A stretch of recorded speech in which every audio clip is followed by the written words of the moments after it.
Good afternoon and welcome. It's great to see so many attendees here for what I promise will be a great session, both in terms of the content we'll be discussing and, of course, the great panel we have. We also have the Global Shaper community with us. My name is Mina Al-Arabi. I'm the Assistant Editor-in-Chief of Al-Sharq Al-Awsat newspaper based in London. I'm an Iraqi, and these issues are very close to my heart. Concerns about religious intolerance, extremism, violence, misunderstanding, how do we live together in a world that seems to be getting smaller in some ways, but also much more divided than other times. Whether it's in France or Syria, the Central African Republic, Myanmar, so many other examples of religious intolerance on some hand, extremism on the others. So what we're going to try to discuss in the next hour and a half with your input, with your questions, and please questions, not comments, since we are short on time, is how can we rid religion of the stigma of being associated with a pretext for conflict?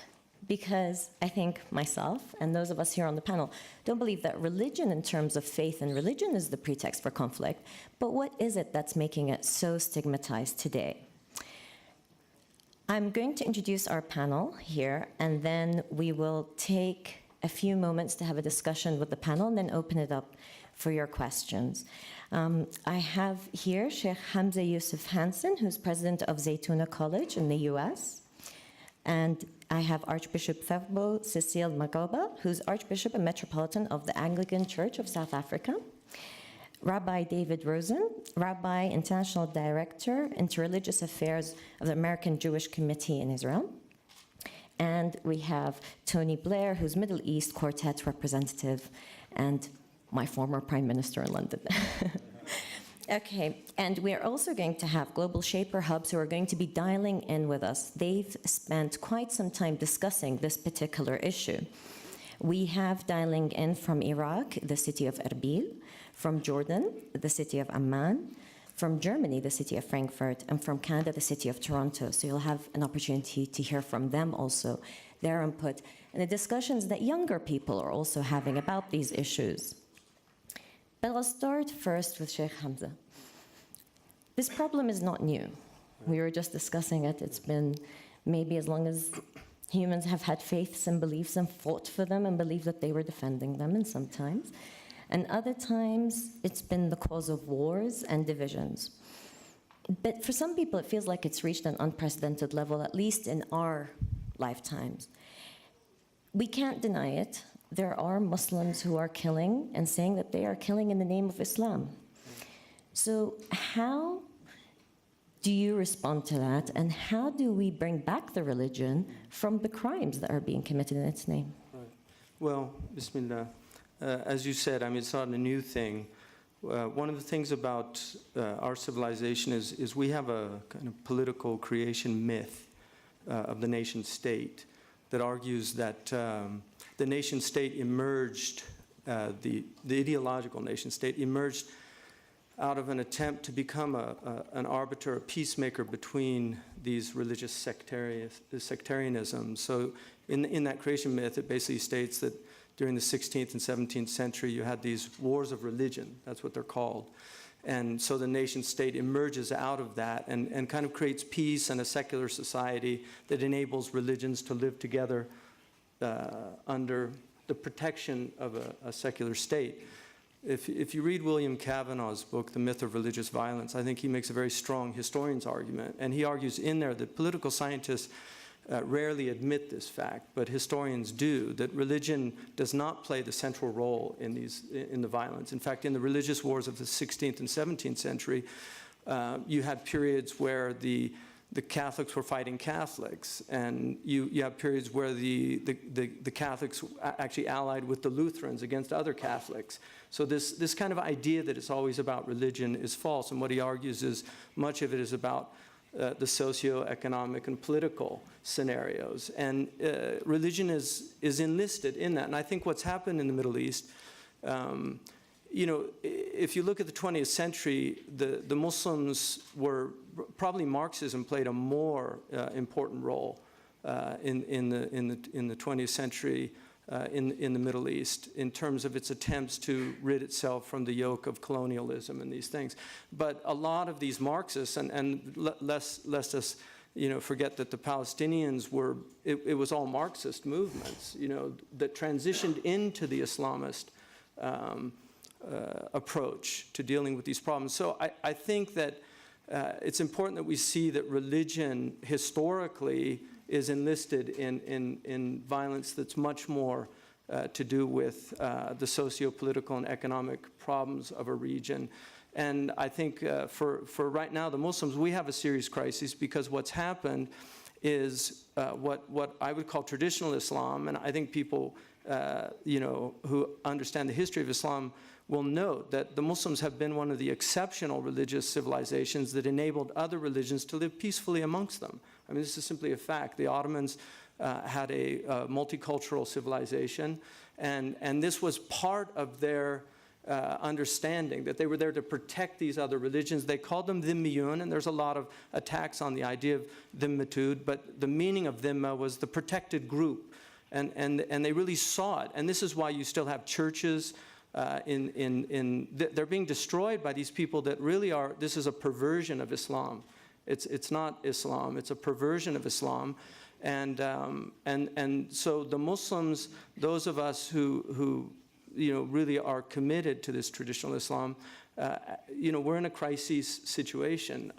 And undeniably, Islam is increasingly being portrayed as this monolithic monster that's threatening to gobble up the West, which I think is absurd. I mean, I think Nazi Germany the comparison is odious, or even to the fascists who, I mean, their technology, their organization. The Muslims can't get trains to run on time like Mussolini. Fair point, but I think there's a question about the role of religious leaders in saying, yes, while we can bring up very important examples of the history of religion actually allowing people to coexist and faith bringing people together, the reality is there has been some failure to some degree by religious leaders in trying to take away religion from those extremists who will kill in the name of religion. And perhaps what's different from other historical examples is that it's not countries or heads of state that are using religion as a tool, rather these non-state actors that are using religion to foster extremists and intolerance. So I'd like to ask you, Archbishop Dabo, is it a crisis of leadership amongst religious leaders that's also contributed to this phenomenon? Well, thank you for your question. Perhaps let me start by saying religion is about belonging. And the religious leaders have used that sense of needing to belong positively, sometimes not so positively. But if one were to say religious leaders have failed by themselves, I think that's part of the answer. And as somebody said, religious is a reality. It is a spiritual reality and a sociological reality. And if religion is a spiritual and a sociological reality, as the previous speaker said, then it takes those that perhaps may put themselves in a smaller corner of saying we are spiritual leaders, and those that we are sociological leaders.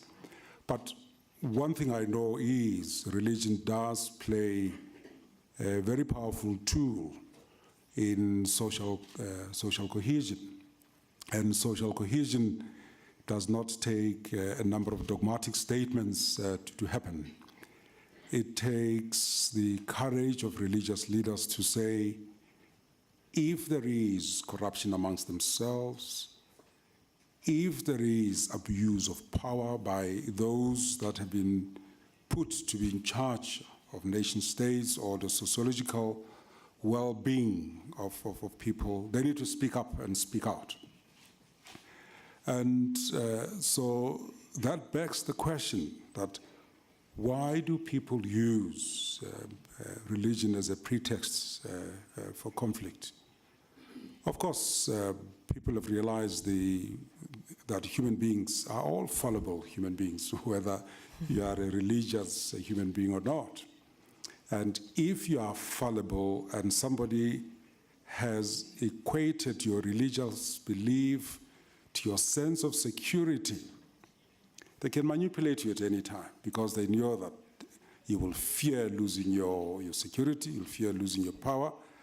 And if that is couched in religious terms, then you are able to manipulate people. And so I want to say, yes, I'm the first one to admit that we may have failed, but I want to throw the challenge that we have failed together, and it takes all of us to say, what is religion? If religion is a spiritual reality and a sociological reality, what are we doing as a collective to ensure that we are not manipulated in this instance by those in political leadership?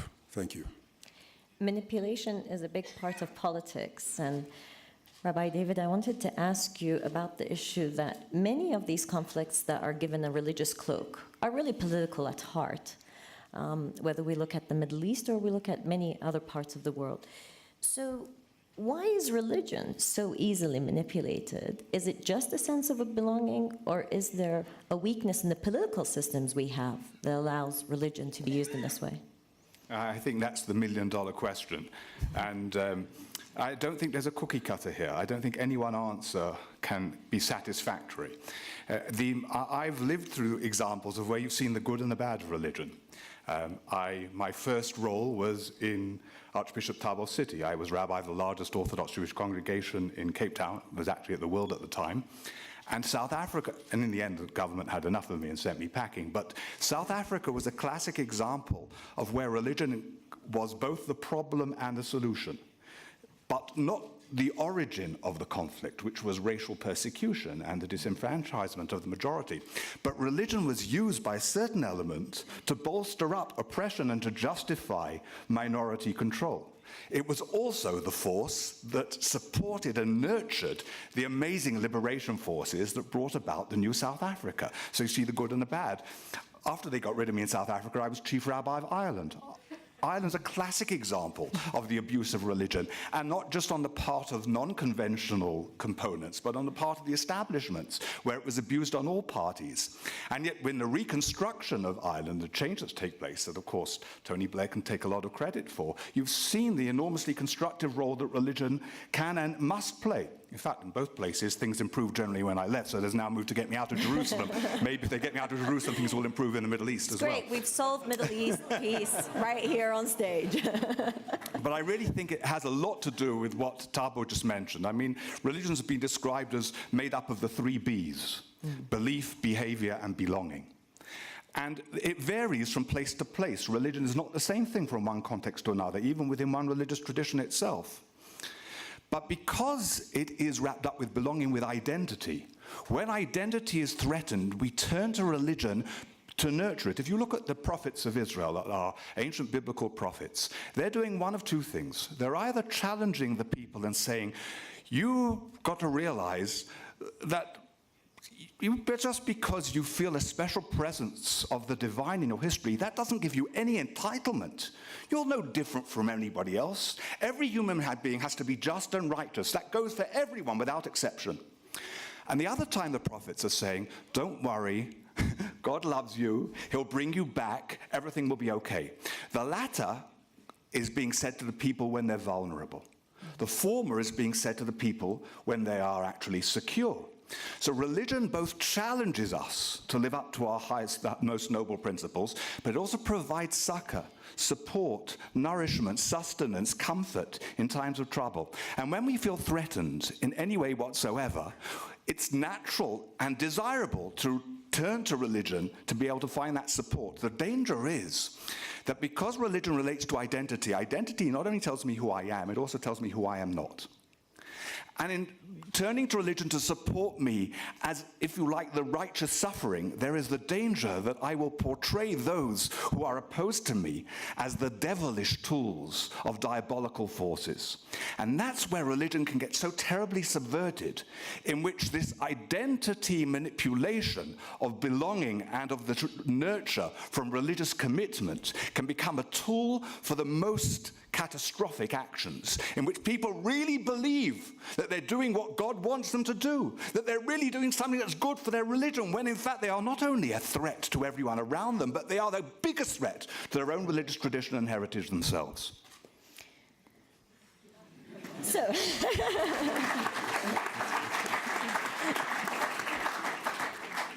but this is what religion does. It brings out passions. And it's good to see that passion, but all of what you said is also based on how much you know of your own religion and the religion of others.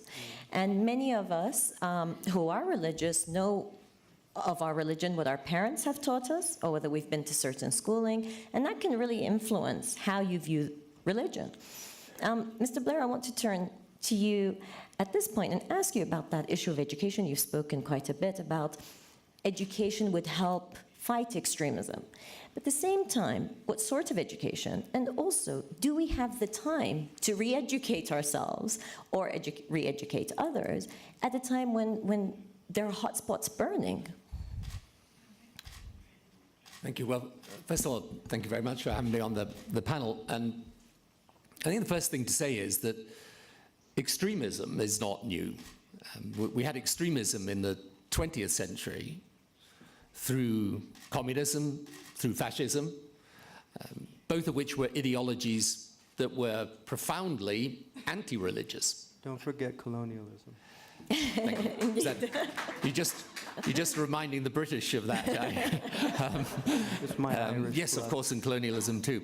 Actually, one of the things you find being former British Prime Minister is wherever you go in the world, at some point someone says, "Ah, yeah, it was all the fault of the British, they were there." But So I begin from the proposition that it's not religion per se that is the cause of conflict, because you can get causes of conflict that are completely anti-religious. However, today, the ideology that is most threatening our security and our stability is an ideology based on a perversion of religion. And for me, the way the world works today is very simple. And you can see this even at a very elite level at the World Economic Forum. The world today works by connectivity, right? It works by people across boundaries of nation and race and faith coming together, working together, being in community with each other. And that world, both economically, socially, politically, which is more interconnected than ever before, it only works if people have a sense of minimally tolerance and preferably respect towards people who are different. So you've got Jews, Christians, and Muslims on this panel here today. If we can get on together and respect each other, see our diversity as a strength, the world will work better, right? This is all obvious and clear. So the question to my mind is this, because when you have these acts of terrorism, you've got whole parts of countries being destabilized at the moment. There are a certain number of security issues that arise from that and measures that you've got to take for security. But at the heart of this, you've got to defeat the ideology based on a perversion of religion. And for that, the reason I say education is a security issue is that I think we've got to be very clear about this. In our world today, in our own countries, but throughout the world, there are young people educated in formal and informal education systems that are educated not to an open-minded view of the world, but to a closed-minded view, to a view which, as the rabbis just said, takes identity and makes identity of religion a cause for intolerance but against those who don't share that identity, even, by the way, when they're within your own faith. So in order to get to the roots of this, because security measures only have a limited application ultimately, you've got to go to those education systems. And one of the things that I am arguing for with my foundation at the moment is that we need a global compact on education, which world leaders sign up to and take as a responsibility of their governments in their countries, that we will ensure in our education systems that young people are educated towards religious tolerance and respect and against religious prejudice. And we need to make, this should be an obligation of governments that's as important as any obligation, for example, in relation to the environment or what you do in respect of the money laundering or the global economy. We need to make sure we go to the heart of this issue, which is this extremism is not natural, it's taught and it's learned. And you have to unteach it and unlearn it in the school systems that are creating it. But the school systems are not in a vacuum. And the children that are being taught this intolerance are not being taught in a vacuum where they're living in stable, good countries. And if only we could change the education system, they would be more accepting. Unfortunately, many of these countries have gone through war, have felt that they are oppressed not only internally, but from the outside. And so to many degrees, conflicts that were never religious, as we were saying earlier, become religious because people turn to that as a sense of belonging. And I take what you're saying about education, but I think many people would push back and say that alone will never work, because unless those same governments that are committing to a compact of education have to commit to stop bombardment and to stop persecution of different groups. So I guess politically, We'll also it having stays as much root. larger budgets for military hardware than they do for education, which is the case in all of the Muslim countries. That's true. I'll let you answer, Mr. Mayor. I think this is really important because, of course, in all of these situations, you've got political dimensions, you've got often very weak institutions, you've got challenges of governance, but I don't think you can put to one side this issue that the extremism we see is based on a perversion of religion, and that religious perversion is being promulgated and taught. So if people say to me, well, that's not enough, I completely agree.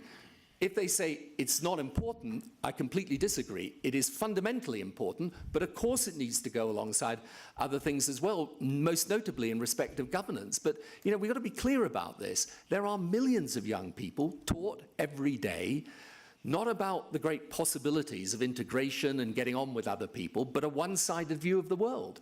And, look, I remember growing up in a northern part of the UK where everyone was the same, right? I actually remember the day I met my first non-white person. I was 12 years old, right? That was the community I grew up in. But my 14-year-old today, at his birthday party, he will have every type of ethnicity and at least 3 or 4 faces sitting around that table. That's the way the world is today. But in order for it to work, that young person has got to be open-minded to the person that's different. And that is in part, not exclusively, but in part about education. May I add something? And just to affirm what's been said, but to state the obvious, which perhaps hasn't been articulated. There are a number of different issues that have to be addressed. Education is a critical one. But obviously, the problem here is not just a matter of a fundamentalist worldview. Not every fundamentalist that some of us might designate as ideologically extremist is necessarily a physical threat. Examples proliferate. You have, even within certain Sufi traditions, certain, if you like, very insular perceptions within the ultra-Orthodox Jewish community. There are elements whose worldview would be very much opposed to most of ours, but who do not pose a physical threat. You have the Amish in America. There are many fundamentalist groups who are not, because of their fundamentalism or their insular worldview, a threat in themselves. There has to be a combination here. There has to be the combination of an insular mentality together with the socio-political and economic conditions that can nurture it. And that's not just doesn't mean impoverishment and alienation, political and economic, which obviously is the swamp that facilitates these perversions. But there's also the psychological dimension that I think Sheikh Hamza alluded to. And it's important to bear in mind because the perpetrators of 9/11 were not uneducated people. many of these, and certainly Osama bin Laden wasn't an uneducated person. There is the place, paradoxically, precisely of people more exposed to the more developed, more sophisticated world that they encounter, where they feel they are not respected, they are humiliated, they are disregarded, and they are seen as somehow, in their own mind, part of historic victimhood. Now, that's the real danger where that interface all plays in together. And that's, I believe, why the work of all of us who are involved in interfaith relations is so important. We have to reach out, and it's not just if those of us involved in interfaith relations. It's all those involved in multi-social, cultural, ethnic, diverse activities. The more people feel welcome within society, the more they have a stake in it. The less they feel have something to live for, the more readily and easily they will see it as something to die for. Okay, well, the conversation could continue to go on, but I want to bring in one of the hubs, if you allow me. But Archbishop Dabo, I'll come to you, and then I'll turn to the hubs, please. I think the fundamental question is to start at the heart of the matter. If we ignore where we come from and think we could just start somewhere and move on, we will likely to fail. Let me just situate the statement in my context. If we, and I'm not justifying religious conflicts, it's wrong. I need to condemn what happened in France. But I want to pose the question that was posed to the Pope. Is freedom of expression without limits? And his answer was, definitely it does have limits. So if we know that religion has got a welter of emotion associated to it, and we go all out of our way to provoke that which people hold so dearly and passionately, what response do we want? If we allow really a hypothetical situation, but it's real, people to still come and, within the extractive industry, mine the precious platinum and take it away and leave certain communities worse off. And the only mobilizing force is religion can make us belong and have an identity to oppose this power that is foreign. What do we think educational intervention or just preaching from the pulpit will help? I think I'm at pains to say we need to go down and look at the source of extremism and try to uproot them. Look at the political causes of extremism and try and deal with those. Thank you. I'm going to turn to the first of 4 hubs who are with us.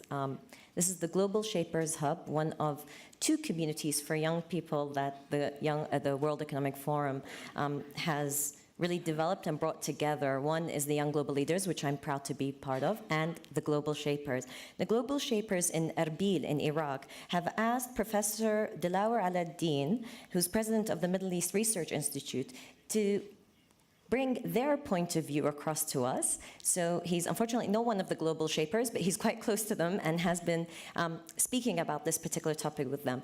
Professor, please, if you can come in. Well, thank you very much. I've been enjoying this. You're right, I'm not one of the young shapers, but I'm young at heart. Really, I've been enjoying this debate, but from where I am in the Middle East, we do see all the religions, especially the dominant ones, the Islamic religion especially, is indeed subject to selective and narrow interpretations by different groups. And we are seeing the consequences of that. But we also see the consequences of lack of sufficient attention and investment in the process of governance and state building and nation building in this region. In Iraq, in Syria, where we are at the moment we can see that the whole region is descending to dark ages, with several dysfunctional or even failed states crumbling. And if left alone, even more states will be consumed by it. Now, the void that has been created is clearly filled by barbarian interpretation of Islam, and really the acute problems here in the Middle East are completely different from the rest of the globe, where long-term projects like promoting tolerance and education and all that, they are fine for the long-term solution of this chronic problem. But actually, what we face here are the acute issues that are existential for many of the minority religions and for communities that have been uprooted.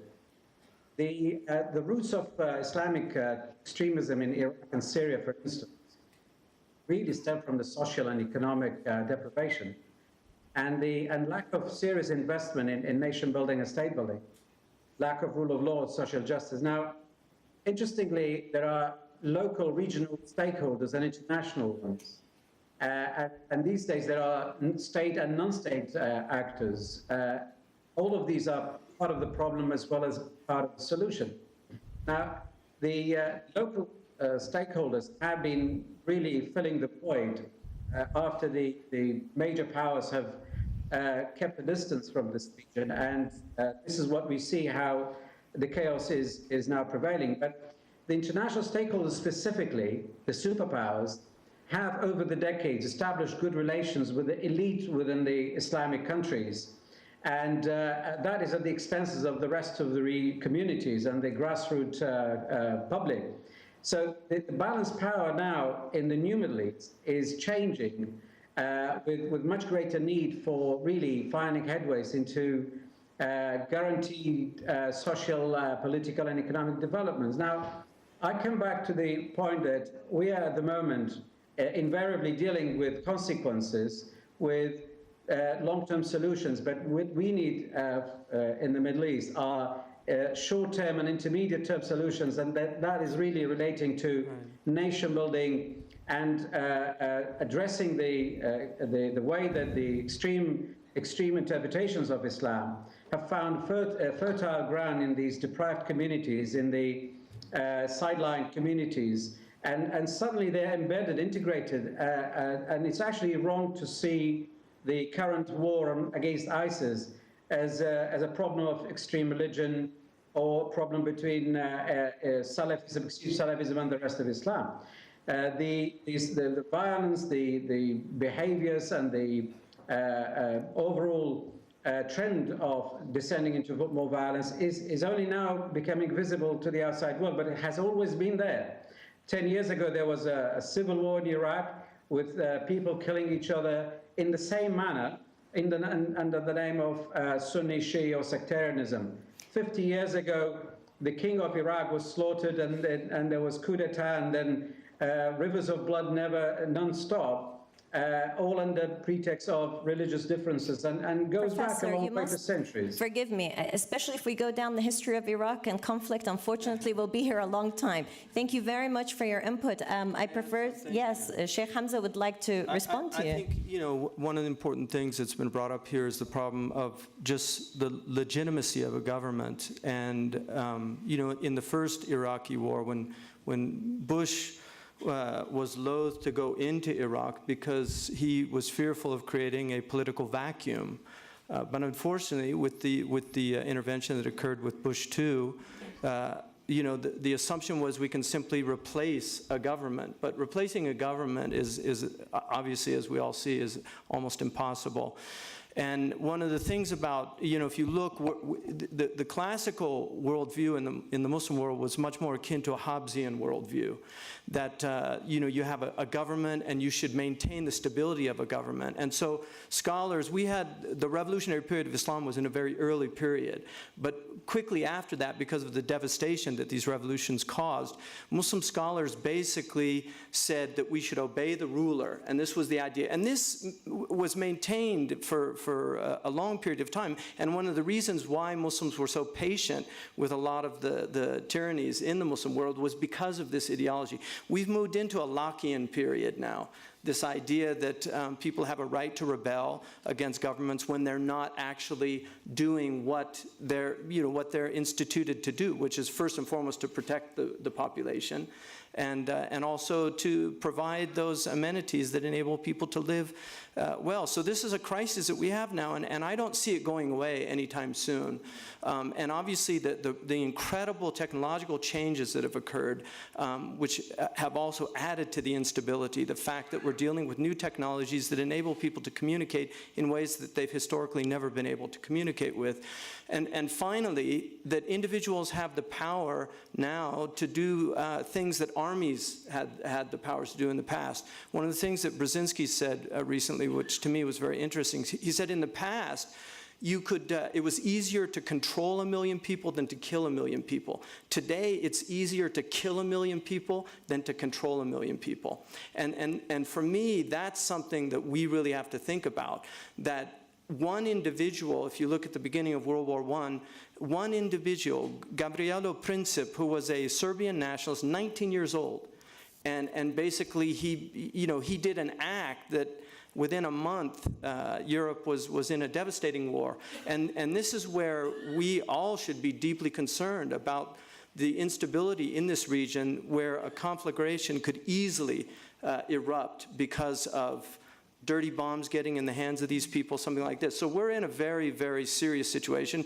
And Islam, unfortunately, has a militant tradition in the same sense the samurai, all of these the chivalry of the Middle Ages, that there's a romantic view of violence in the Islamic tradition. And the great heroes of Islam were great military leaders like Salahuddin al-Ayyubi. They were warriors, but they were chivalrous warriors. Salahuddin was honored in the West, but now you're dealing with a perversion of that chivalrous, Frost talks about trying to end the wars. He wrote a poem about the League of Nations, and in that he said, these men trying to end war, he said, they're blessed with the acumen to suspect the human trait was not the basest human that made them militate. There's something very noble about courage and the warrior and defending the weak, and so this is the mythology that has been created around this, which is very problematic.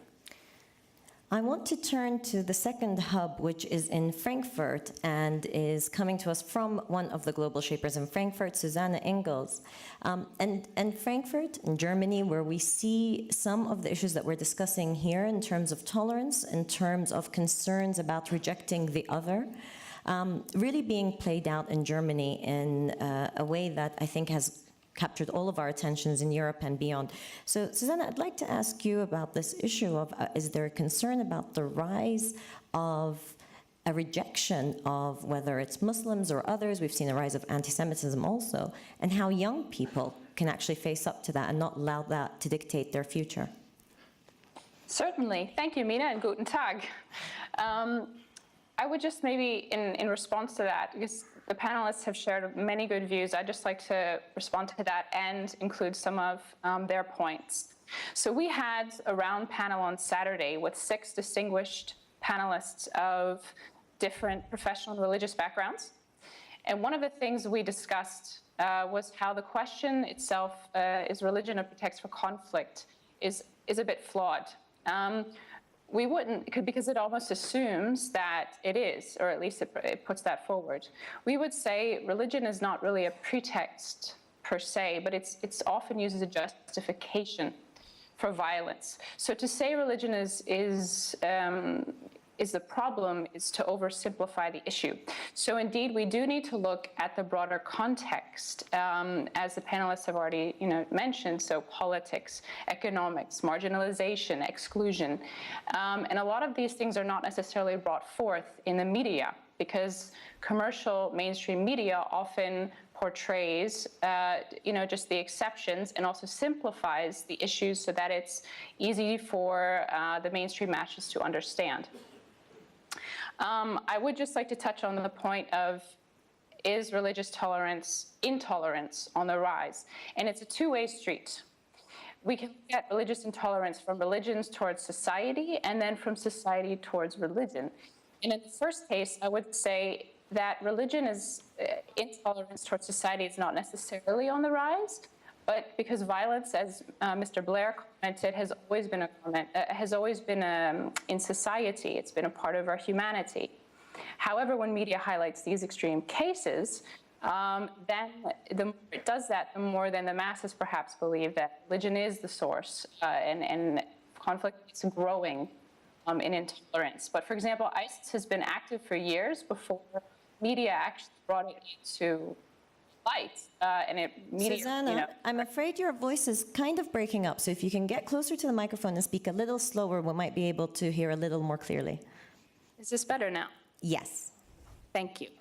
Okay, so I was just saying the point of religious intolerance towards society, it's not necessarily on the rise. Violence has always existed, as Mr. Blair pointed out, but media highlights these extreme cases.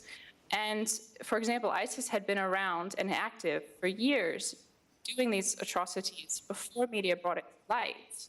But once a Westerner was beheaded, then it became news, and now it's a big deal.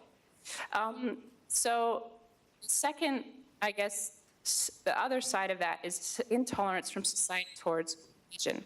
And now this is where I think we're getting into real issues today, because the general opinion of mainstream media, at least as I've felt as a practicing Catholic, and as I've just seen in the masses, is that religious people are considered foolish, simple, and unintelligent. And I think that's a general feeling that we're getting as young people. And I can understand that because there are many religious people who have faith without reason. It is our duty to have reason with faith, and they go hand in hand. So because the general opinion is going in the direction of thinking religious people are, simple-minded, the mainstream then provokes us. It provokes it by publishing, disrespectful cartoons, for example, and then it becomes more acceptable to make fun of religious people and put them down. Now that's dangerous because those religious people, as we've commented earlier, there's an identity with that. And when you attack an identity, especially of a minority, then there's significant problems and conflict that can result from that. Now, I'd just like to talk briefly on the point of what we found are potential solutions. And there are two, which we agreed upon. One would be integration, and a part of that is education, as Mr. Blair pointed out. We can look at example of Denmark. Denmark in 2013 saw 31 people leave the country to go fight as extremists in Iraq and Syria. And what did the country do? They brought them in, they said, okay, how can we integrate them? They gave them education and they gave them jobs. And then the following year, only one person left.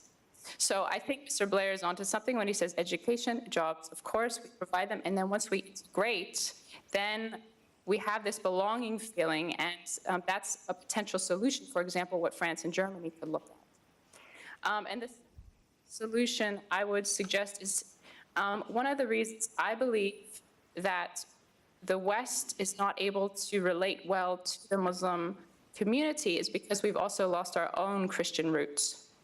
So if we could go back to that, that might be a basis for us to better communicate and better respect the Muslim community, because that is something I feel that we've lost, unfortunately. So thank you.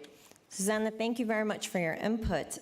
You've raised some amazing points. One, I think, is the issue that also Archbishop Davos raised, is the issue of freedom of expression and how people's faith is sacred. Truly, the word sacred, I think, is being overused to refer to other things, but for people's religion being sacred and what that means, but at the same time, nothing can justify violence, and surely not something as pure and beautiful as religion can do. Her point, I think, was very important about identity, that we recognize racial identity and we recognize the fact that people should not be denigrated because of their race. So in public spheres, people cannot use the N-word. In my country, you can't use spick or mick or kike or any of these words that used to be quite widespread, because people recognize that it's not right to denigrate people.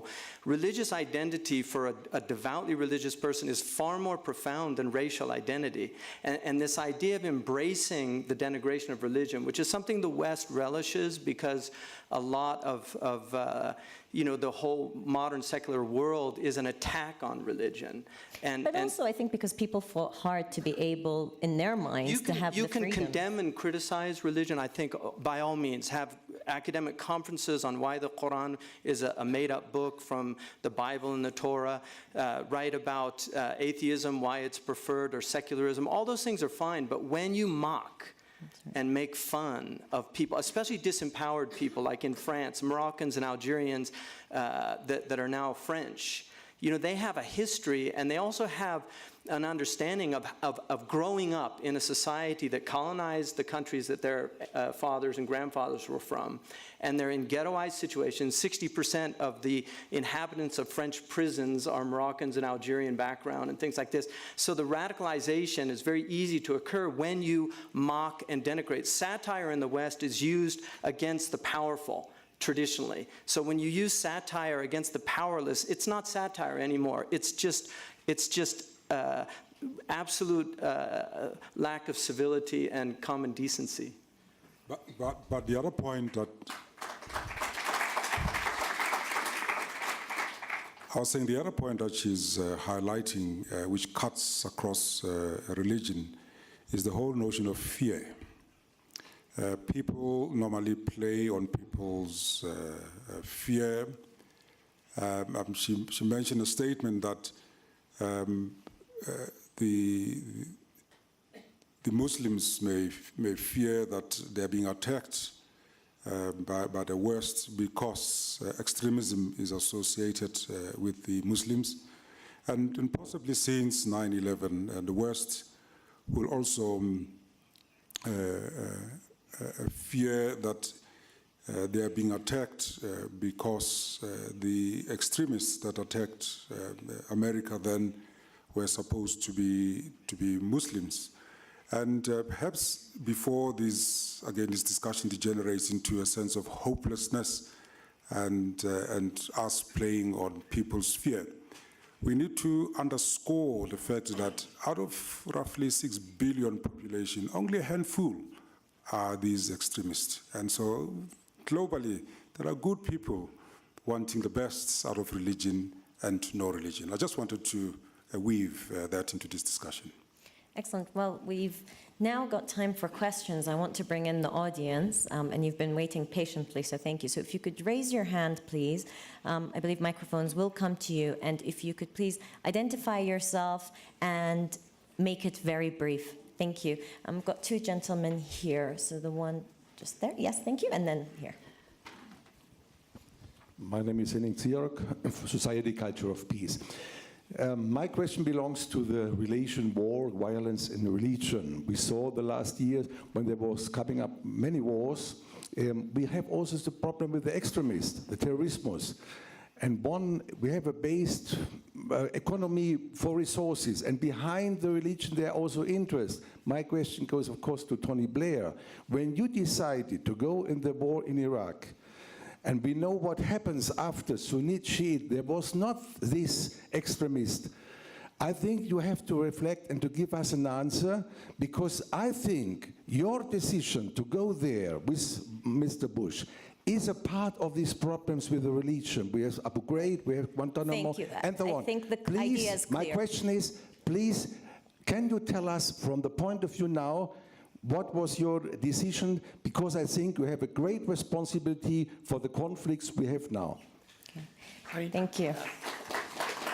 So you knew this question was going to come up at some point. Absolutely. And you can have a debate about whether it's the right or the wrong decision. But I'd also point out, and I think many people in Iraq would, that Saddam Hussein wasn't exactly a force for stability, peace, and prosperity for his country, and was responsible for killing many, many hundreds of thousands of people. So, look, we can debate this, but what interests me is that there's always a reason. I mean, you're suggesting the extremism all comes from that decision, but then we see the extremism in France that, by the way, was opposed to Iraq, and then it's the cartoons, and then you see what happens in Belgium, what is the reason for that? And then you see what is happening in Nigeria or Central African Republic and Mali. And then you see, by the way, when Gaddafi was removed in Libya, we also now have huge instability there. And when we didn't intervene in Syria, we've got probably the worst situation. So my view is you can debate the political decisions, but at some point we've got to understand this extremism has grown up over a long period of time, over decades. Its roots are deep within a perversion of religion, a perversion of the religion of Islam. And I totally agree. Look, if you're sitting in Syria or Iraq today, you need immediate measures, which is why personally I support intervention in those situations. And you need immediate relief from the terrorism that is engulfing your life. But let's be very clear about this. Even if we were to defeat those extremist groups there, you've got other extremist groups. And you've got groups now starting in Europe and elsewhere, in Africa, in Central Asia, even in the Far East. And at some point, we've got to deal with the root problem, which is educating people to a closed-minded view of the world that says, if you're not like me, you're my enemy. And we've got to stop making excuses for those people and start to tackle the fundamental incubation of that problem, which lies in formal and informal education systems, educating young people to a culture of hatred to those that are different. And if we don't deal with that, we can debate the political issues forever, but we're never going to get to the root of the problem. But I think that Rabbi Rosen's point about the fact that you have communities that completely otherize themselves, like I think the example of the Sufis in Çarşamba in Turkey, for instance, you have these Sufis that are very much like the Hasidim in Brooklyn. They don't read newspapers, they're completely isolated from the dominant community, and yet they're nonviolent, and because they have an understanding of living, they're protected by the state, and they're allowed to be completely disengaged. And many religious traditions have this idea. Monks go off to monasteries to get away from the world. So I think that it's not the root problem. I think there's a much deeper root problem here. So if you will allow me as chair to ask a follow-up question, then we'll come back to the gentleman waiting patiently there. Regarding Iraq, I think what some people would say, not to talk about the war and Saddam's ills and so forth, because that would be a whole other panel, but to say that when a political system is set up, where you are chosen as a political leader because you represent an ethnicity or a sect, and more because of a sect, there's almost an encouragement of creating people who will say, I represent the Sunnis, for example, or I represent the Shia, rather than representing citizens and actually weakening the state and making people feel that, oh my goodness, I'm not going to be protected by ex-prime minister or president because they don't represent my group. And that was a system that was put after 2003 in Iraq. So do you reflect on that? That's not correct. That was not the system. The system prior to that was a system in which a minority of the country dominated the majority. So let's be very clear about this. The majority in Iraq who were Shia were denied their proper place. That's not true. That's just not true. There were Shia. Yeah. Look, we can go back and I mean, this is a whole other panel, as you rightly say, but let me just make it. The Ba'athists did not, in fact, they had Christians. Tariq Aziz was a Christian, one of the most powerful people in Iraq. Yeah. So the Ba'athists were not Sunnis. I'm going to have to leave the Iraq dialogue. We will follow up afterwards, but... Okay, but I think if you ask the Kurdish people, they might have a rather different view of Saddam Hussein than has just been expressed. But anyway, look, we could... The Ottomans had... Forgive me, we have to go back to the audience. We have to give them a chance. Okay, the gentleman here. Thank you. And then we have two questions here. So one here and then two over here. I have a question to Sheikh Hansen. If you would be the Prime Minister of Switzerland and a war criminal, according to the War Criminal Commission of Kuala Lumpur says that Mr. Blair is a war criminal, what would you do if he's entering your country? Would you put him in jail, or would you allow him to come to the World Economic Forum, who wants to improve the state of the world? We can't really go into hypotheticals here. Unfortunately, I'm not the Prime Minister, but I wouldn't have outlawed minarets. Okay, two questions here. I'm coming from Turkey, a country of civilizations, a bridge of civilizations. And for the last events, we see that we need tolerance to keep up the world peace. So I would like to ask, especially Mr. Blair and the other participants, what do you think about countries like Turkey's position in such a crisis, and also the responsibility of the politicians? Okay, and then we'll just take the second question, and then you can respond. I am Adamu Pam from Jos, Nigeria. I'm not sure if Tony Blair went to visit Nigeria. Did you live in Jos? Or? Right. Well, I am from the north, the center of Boko Haram in northern Nigeria, and I've lost relations as a result. But I'm telling you, while growing up as a kid or as a child, the religion we see today is quite different from the one my parents practiced. I'm not supposed to bear Adamu as my first name, but it was a great honor for my own Christian father to allow his best Muslim friend to name his children. So my brothers bear Yakubu, Musa, and I am Adamu. You see, that was the atmosphere we all grew up with. And as kids, we look forward to Salah because we knew definitely we were going to have Christmas Salah food from the Muslim neighborhood who are our friends. And they also look forward to celebrating Christmas with us. That was the atmosphere we grew up. But later on in the 80s, we had the Metasini uprising. And subsequently, we had some kind of religious crisis here and there from 2001. If you could ask a question, forgive me, but so my because question, of time I want to associate myself with the argument already presented. We're talking of giving the right education. But I'm telling you, a disease that is much more dangerous than HIV/AIDS is poverty. We have to address the issues of people going hungry, people waking up without being sure of a daily bread. Yeah. And it's the root cause of all these things we are dealing with in the 21st century. Thank you. Thank you. Thank you very much. Okay. Well, I'll allow you to answer, I guess, our question on Turkey. On Turkey? Yes. I mean, I think Turkey, because it's got the G20 this year, is enormously important because Turkey actually created, along with Spain, the Alliance of Civilizations. And I think it's important both within Turkey and as Turkey presents to the outside world that it should remain a country that is religiously tolerant, respectful of difference, and has a view of how people practice religion in society that is modern. And my view is that that is essentially a view where we accept a common space in our society, where people of different cultures and faiths all share certain common goals. So for me, it's not acceptable to say that my religion says that women should be treated less equally than men.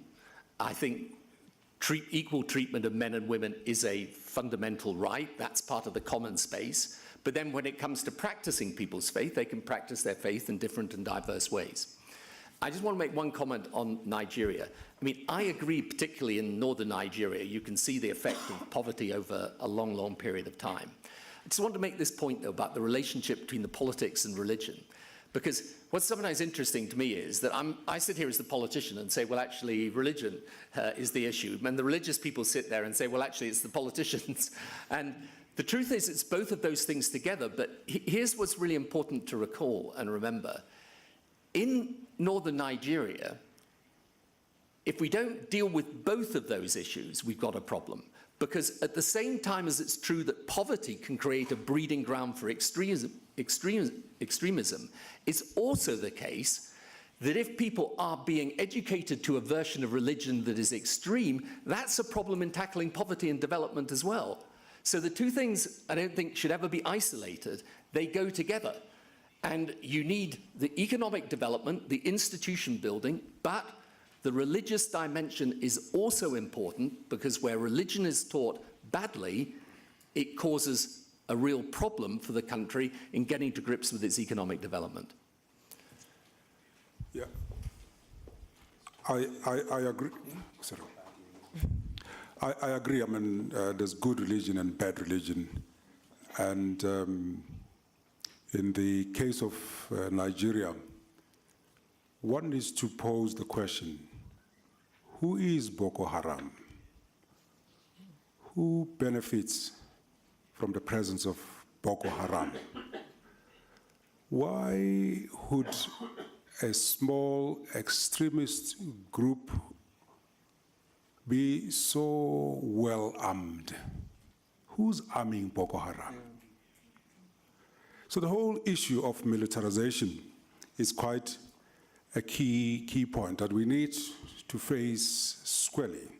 But I want to also agree with you. Conflict is as a result of really the need for resources and material and food. And it could be dressed in all sorts of cloaks. But I just wanted to pose that question that who is Al-Shabaab somewhere? Who is arming Al-Shabaab? Who's benefiting from a militarized, well-armed Al-Shabaab? Where do they get those sophisticated machinery? In Nigeria? I'll leave that question for you to answer. And another panel to be determined. We're having great conversations, but I want to come back to the audience. There's a gentleman here at the very front who is waiting to ask a question, and then we'll go to the middle. Thank you. I'm Michael Barber. I should declare that I once worked for Prime Minister Blair with great pleasure. But I here want to talk about education and reinforce the argument, really put it to the panel. But first, with a preamble, I've been working with the Chief Minister of Punjab in Pakistan. 100 million people reforming the education system. We've got 2 million extra children in school over the last 3 years. We're now focused on improving the learning outcomes. He is a devout Muslim leader building an effective state that can deliver the kind of education that Prime Minister Blair talked about. And the point I want to put to the panel is effective state building goes with the long-term education agenda, but we're never going to fix these problems without much improved education. Okay, thank you very much.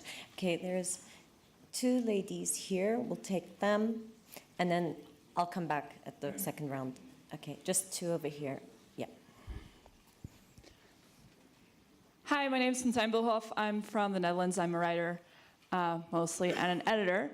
And I've been thinking a lot about the Charlie Hebdo attacks. I've read a lot about it constantly, obviously, and I've been thinking about it on a more perhaps abstract level in the sense that I've been wondering whether it's less of an attack on the freedom of expression and perhaps more of an attack on the concept of laïcité in France, so of the secular state. And I was wondering what your thoughts were on that on a religious and on a political level. Thank you very much.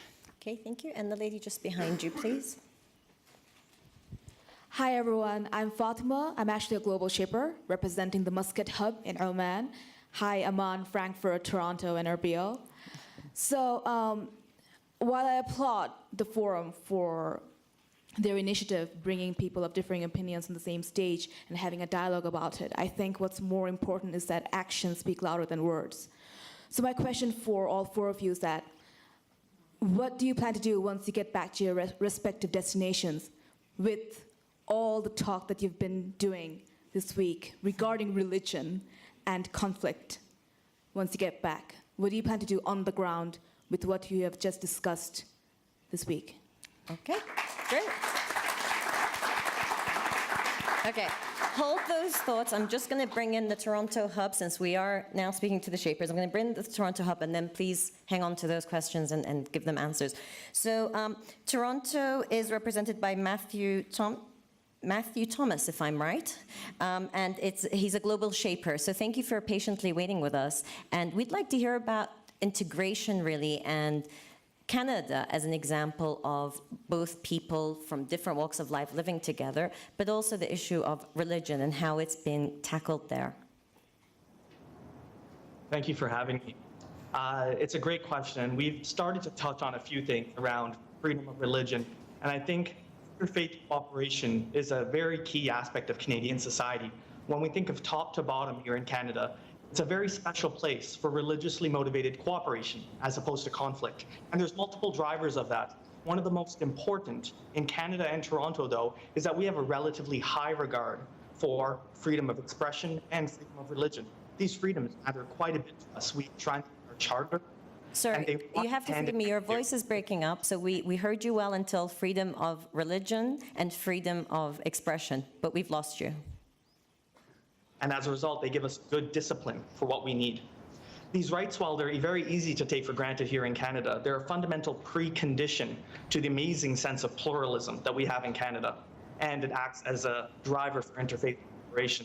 As a quick example of how that plays out here, last year, the provincial government in Quebec recently proposed a law that would ban the wearing of conspicuous religious symbols in public institutions and to access public services.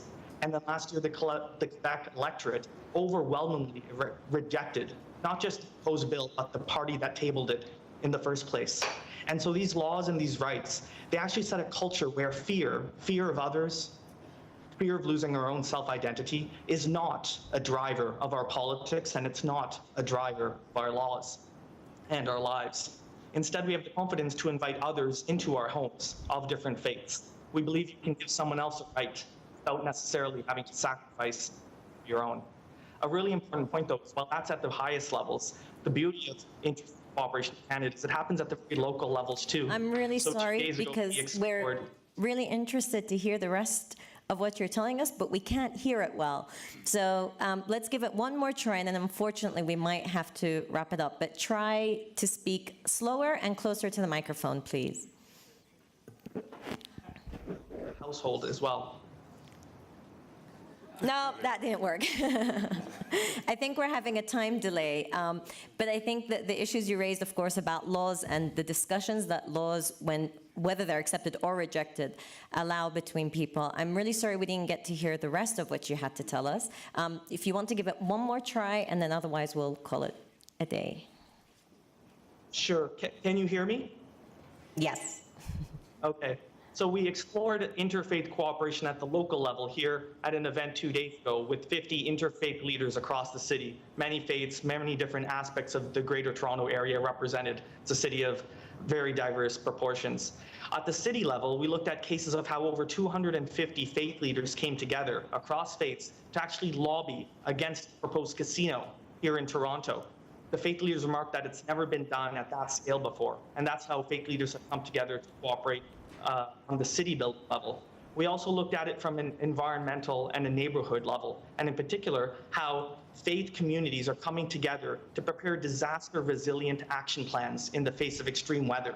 So, here in Toronto, we're freezing, we have ice storms, but disaster resilience plans at the neighborhood level are very applicable for hurricanes, for earthquakes, and tsunamis. And faith leaders often come together to lead the neighborhoods that can save lives in those first few days when first responders aren't there. And one of the more fun aspects of the evening as well was looking at interfaith cooperation in the household, and particularly with families. We had a gentleman named Colin Boyd Schaefer, who's putting together a photography and documentary project called the Interlove Project. He's telling the stories of over 100 interfaith couples and how their common differences, their commonalities have brought them together. We had a great quote. One couple told us that we were reminded of our humanity when we married into each other's faiths. And what they meant by saying that was how, when actually understanding each other's faith, they found the real commonality was love and compassion. The last theme that was really discussed was around the next generation, both Generation Y, which our Shaper community is part of, myself included, and Generation Z, the folks that are toddlers today. We're growing up in a very different environment where intuitively we understand the complexity and the intersection of these faiths.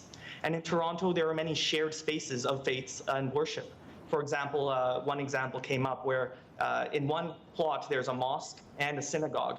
And while the adults and parents go to the mosque and the synagogue, their children actually congregate in the parking lot, the shared parking lot together. And that's how they're thinking about interfaith cooperation. I think one of the best quotes of the evening was that the ideal interfaith environment is one where it doesn't even matter. What we really care about are your ideas and your thoughts as people, not your labels. And so that's where I think young people can really come and lead the way, hand in hand with folks who have been doing this for many, many generations and decades. we have a different view on this. And in particular, I think we can try to have a more strengths-based, asset-based approach to interfaith cooperation, and of course apply those insights by building up at the ground level, moving up to the global level. Okay, well, thank you very much. I think the very good point made about local partnerships and people having shared interests when they're living in the same neighborhood and actually want to make it a better place. If only we could replicate that in more parts of the world where we have more in common in trying to create a better circumstances for ourselves, for our families, than trying to destroy the other and in that destroy ourselves. Okay, so let's take the couple of questions that we had, and then I'll take a final round. I've got 2 questions there, but first we'll just get your responses. What are you going to do when you go home to make this conversation a reality rather than just words, but also to discuss the issue of an attack on a secular state? Well, I mean, I'm involved in a liberal arts Muslim college, and part of the reason for that is that it was said earlier that these people were highly educated that perpetrated 9/11, but the truth is they weren't educated in the humanities, they weren't educated in what was traditionally in the Muslim world considered to be a sine qua non of an Islamic education. Poetry was actually a prerequisite for interpreting the Quran. The Ottomans used Jalaluddin Rumi's great Masnawi as a foundational text in their madrasa system, which taught religious tolerance. We've lost a metaphysical tradition.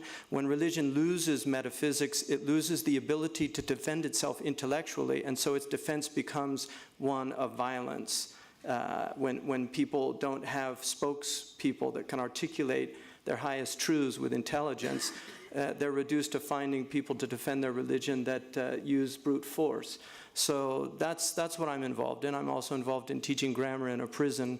One of the dangers is there's a high level of conversion in our prisons, and it's very easy for the criminal class. And one of the things that is noted with a lot of these Westerners who have gone to the Middle East to fight, they actually came out of criminal class elements, and they get converted in prisons, and so suddenly the criminal background that they have is now given a veneer of religion, and it's, they say that evil people can do evil things, but only good people do evil things with religion, right? So it's a very dangerous situation. So that's what I'm involved in education, and I do believe education in terms of dealing with the religious problem is absolutely accurate. I'm not denying that, but I think that religion is being enlisted in this violent struggle for other reasons. There are deeper reasons, there are deeper issues going on.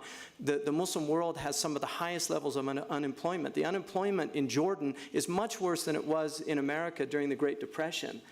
People forget that people don't have basic needs. They can't, in Egypt, young men can't even think of marriage, of getting married. So suddenly going and getting a concubine in Iraq sounds like a pretty good deal. Thank you. Archbishop Davos. Yes, for me, I'm involved, besides being an archbishop, with the interreligious group in the country called the Western Cape Religious Leaders Forum as its patron. And when I go home, I will once again go and remind the group and ourselves of the critical value of love, because all religions talk about love. But when we fight, we forget about that critical value. But also in speaking about love, I would not use it as an appeal to do away with the contextual challenges that people in our country face, the inequality of opportunity, the inequality in terms of material, the longing and the vision that most of our people in Southern Africa have. So that's one practical aspect. Do either one of you who have already spoken want to talk about respond to the question that came about France? can you respond to that, or if I can? I don't want to forget one of our questions. Well, I think it's a really important question, and Olivier Ra deals with that in his book on Islam and secularism. I think he deals with it quite deeply and very well, and certainly France has an idea of itself. I mean, I don't want to essentialize France or speak on behalf of French people, but you know, the idea of liberty is actually foundational, and the laïcité à la France. Francais is a unique form of European secularism, which is very different from, say, the secularism in England, which acknowledges faith. It's the idea of removing faith from the public space, and that's why we have to be careful about essentializing secularism, because there are many different versions of secularism, and I think Islam is quite compatible with many of the versions, but with French secularism, it's difficult for Muslims, definitely. And in terms of that, perhaps I will pose a question to South Africans. What does it mean I am a Charlie? And what does it mean I'm not a Charlie? And what is missing in terms of their personal treatment of that which is different? What is their understanding of the issues in France? But of course, as a person of faith, I can't abandon hope. I will actually say, in that messiness, in the killing, in the unfortunate circumstances that have happened in France, of course, one has to condemn any form of terrorism. You can't be tolerant of terrorism, but I would like to push people beyond buzzwords, beyond just throwing sentences into going down deep into what are the real causes of what happened in France. Thank you. Rabbi Remy. So fortunately, at least I'm protected, if you like, or blessed in that I can respond to your question in terms of what takes up most of my time. In other words, I'm employed to build bridges between different religious communities. That's my life work.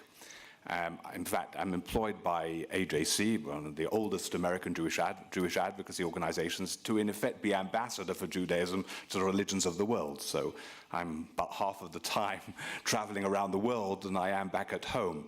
And that is part of what I was trying to emphasize before, the importance not only of counteracting prejudice and bigotry, something I learned from my South African experience, and therefore to be able to be understood correctly, and to be able to be represented correctly, but to be able to understand others and to be able to represent others correctly. And the importance then of building these bridges, that is my passion. That's what my life is committed to. And when I'm back home, living in Jerusalem, in Israel and Palestine, that's what I try to dedicate myself to. And I'm proud to have founded an interreligious coordinating council in Israel, which brings together over 70 organizations working in interfaith relations one way or another. We founded a council of religious institutions in the Holy Land, which brings together Palestinian leadership and Israeli leadership. And Mr. Blair has met with this particular leadership. That's both of the Sharia courts of the Palestinian Authority and the Ministry of Awqaf, the chief rabbinate of Israel, and all of the patriarchates. There are an enormous amount of endeavors, which of course you don't read in the press because that doesn't sell newspapers or get a rating in terms of TV, enormous positive endeavors. And I'm also a founder of an organization called Rabbis for Human Rights, which works primarily in terms of Palestinian human rights. When I've been criticized, I've hardly ever been criticized because I care about Palestinian human rights. I've often been bitterly criticized because I work together with Reform rabbis, which for Orthodox colleagues is considered a very serious sin. But what that also dovetails is the importance that religious interfaith activity is not detached from the human rights issue. This is a critical and important marriage of enormous significance, precisely as you say, to be able to show what you're doing on the ground as it affects people. I'm not sure to what degree religion can impact on politics. Some places it can, some places it can't. As I said right at the beginning, there's no cookie cutter. Religion isn't exactly the same thing in one context to another. But there is certainly plenty we can do, even if we can't transform that political reality, and that's our obligation to do so. Thank you. I'm sorry, I'm going to... Oh, you don't want me to respond to the laicity? I forgive me, but we have a very patient gentleman waiting in Jordan who's sat through an hour and 40 minutes, very patient. So I'm going to have to come to him. But first, of course, I don't want to take just 30 seconds quickly what you're going to try to do to take this conversation further, Mr. Blair. to continue doing what we're doing with the foundation I established, is about religious respect between people of different faiths. We have a schools program that links up schools across the world. For example, schools in Indonesia with those in India, UK and Egypt, Jordan, America. And two things we learn out of that. The first is the more that people know about the other, the more likely they are to respect the other. And the second thing is that the more they interact with people of a different faith, the more, strangely enough, they understand their own. Thank you. Well, I go to our fourth hub, which is in Amman, Jordan, with Mr. Omar Razaz, who's chairman of the Jordan Strategy Forum. And as is very representative of Jordan, he has shown much patience. And I'd like to hear from you. Jordan, of course, is in a difficult position, as many of the countries of the region are. I'd like to hear from you on this issue of tolerance, but also if you can touch upon the impact that what happens in Palestine has on the rest of the region, if not the world, perhaps also the world, in terms of many of the representations of despair and anger that we see. Yes, well, thank you very much. I hope you can hear me well. It's been a very interesting morning. We've had the global shapers, a lot of youth here discuss the issue at hand, and we've listened very intensely to what was the deliberation we've had. There is a sense of trauma that we are facing, and there is a real danger that the trauma of the Middle East, of the region, and its ramifications in the West can take us down a very dangerous trajectory. You've asked about tolerance. There is agreement that religion and Islam can be hijacked.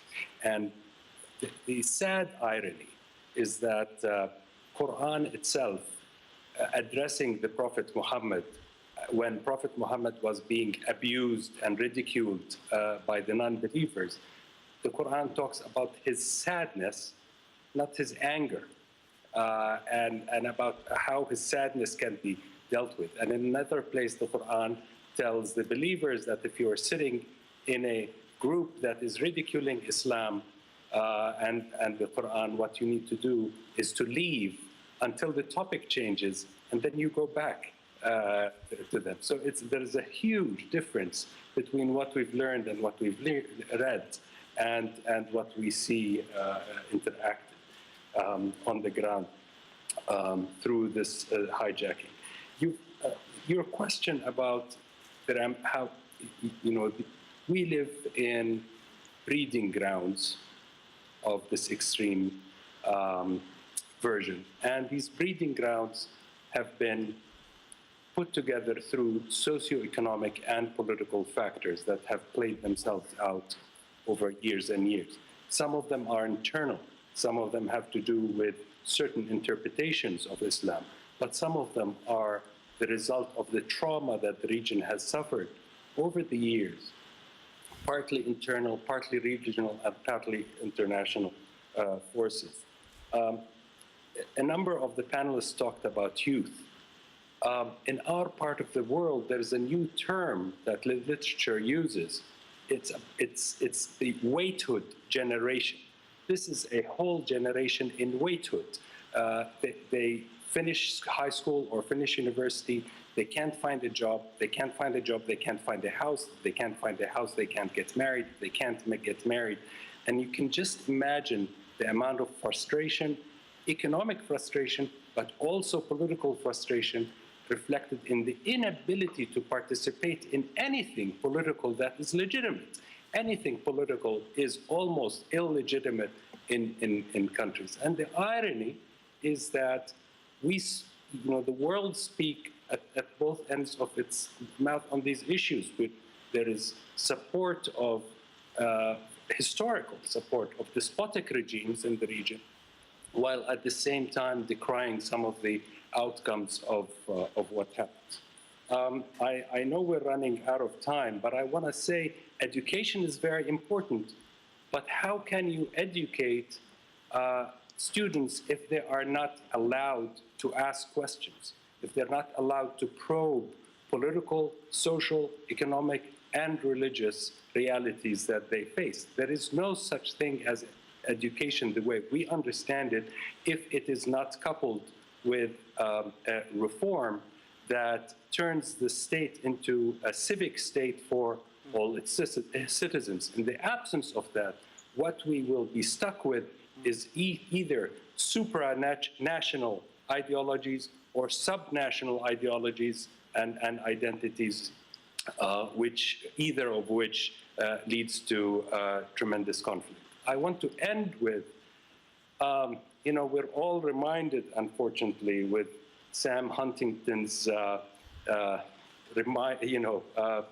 Clash of Civilizations, and many of us have been talking about the fact that it's not a clash of civilizations, it's been a clash of fundamentalisms, various forms of fundamentalisms.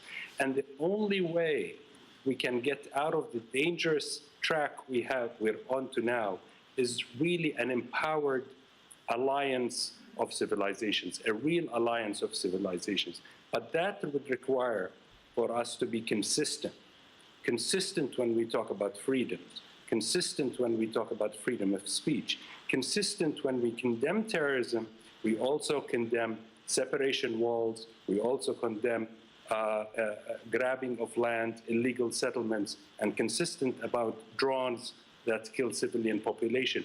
It is very hard for our part of the world to be convinced about the superiority of freedoms and human rights when we see that outrage is being exercised very selectively.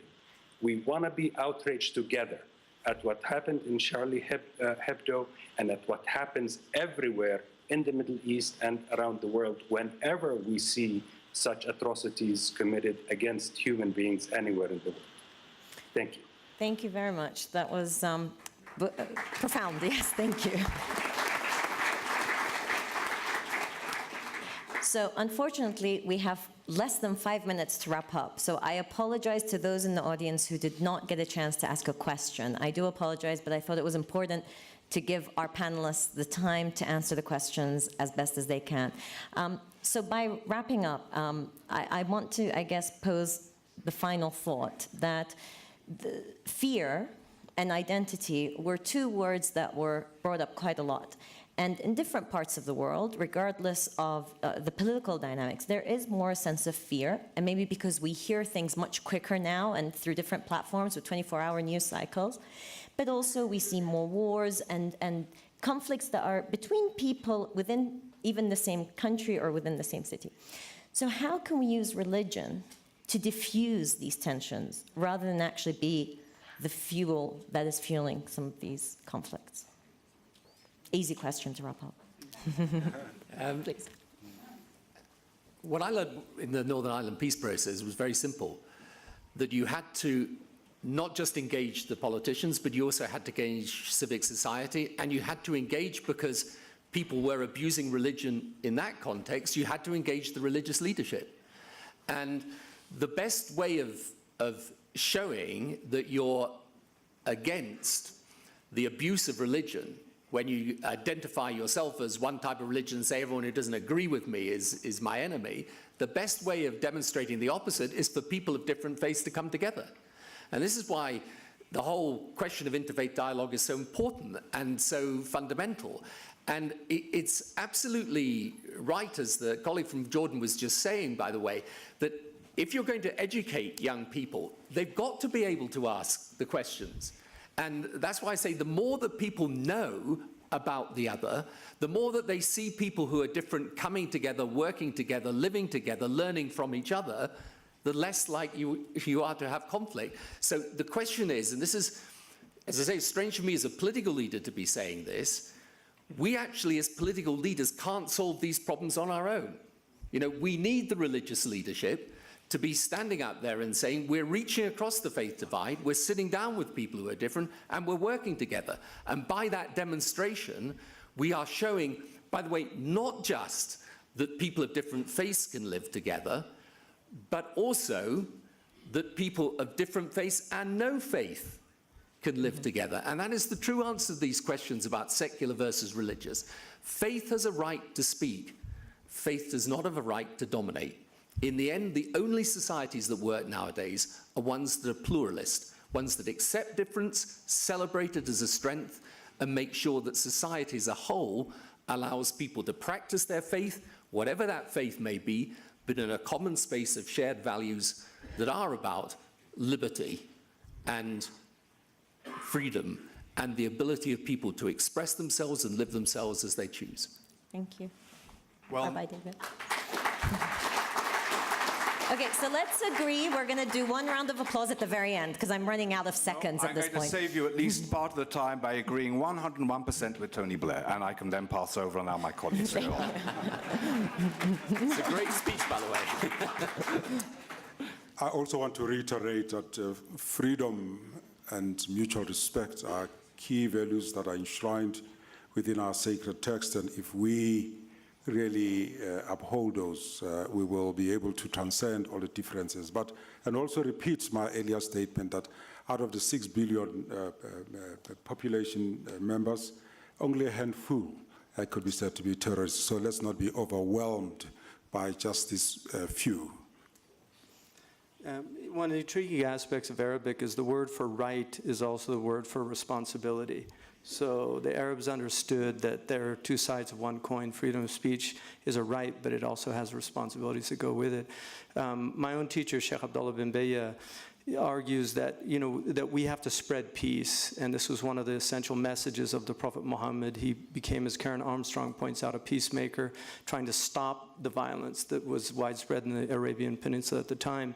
And he argues that within the context of peace, we can redress wrongs more effectively and with greater hope than the context of war, the outcome of which is never known.